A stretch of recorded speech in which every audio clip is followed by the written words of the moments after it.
On the far edge of a quiet coastline, where the wind moved like an old hymn and the tide breathed as slow as sleep, stood an aged lighthouse. Its white paint had softened into a gentle cream over the years, and the brass railing around the lantern room had turned the color of weathered honey.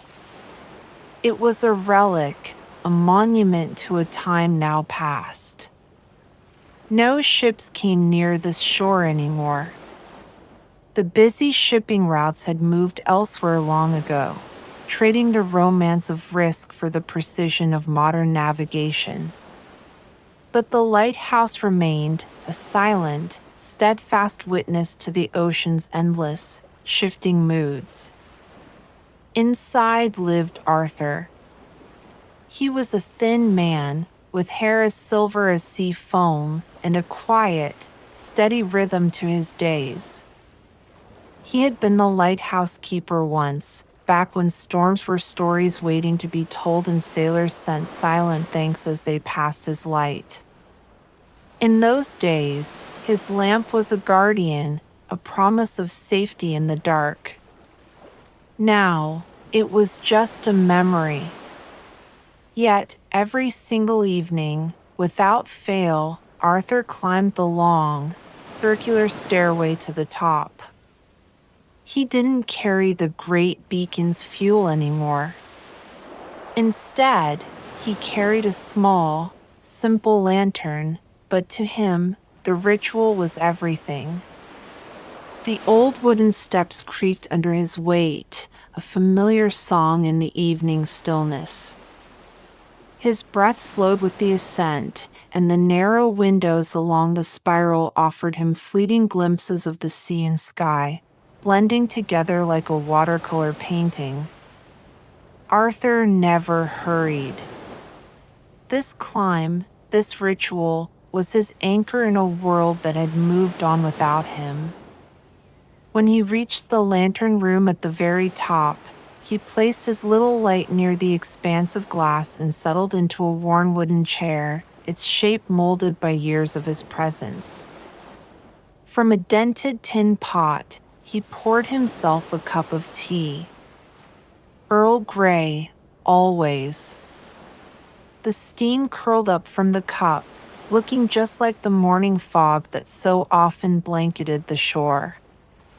Outside, the horizon softened, surrendering to twilight's gentle embrace.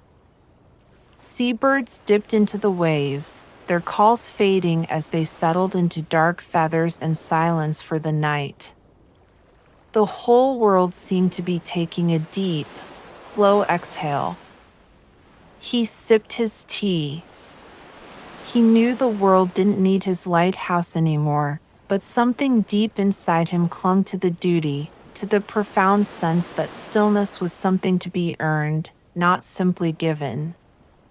He had spent his entire life guiding others safely through the darkness. Rest never seemed like something he was supposed to take for himself. It was a luxury for those who reached the harbor, not for the one who kept the light. But on this particular night, something was different. The sea was so impossibly calm it looked like a sheet of glass laid gently over eternity itself. A full moon hung in the sky, and its light stretched across the water like spilled, liquid silver. And then, as gentle as the hush just before dawn, something stirred. The water began to glimmer.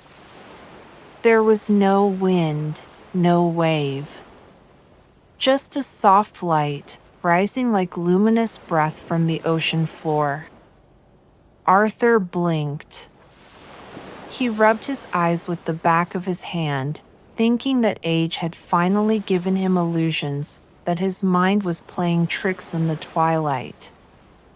But the glow only grew stronger, drifting like 1,000 fireflies just below the surface of the water.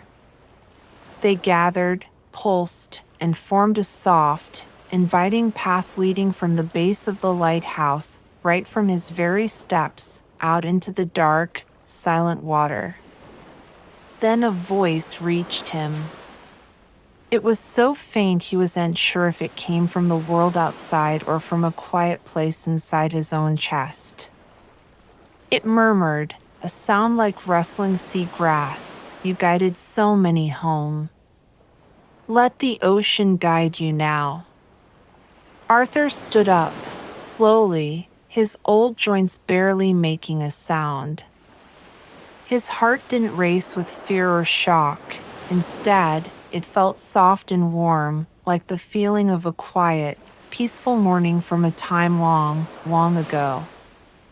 He began his descent down the spiral staircase, but this time, he left his little lantern behind.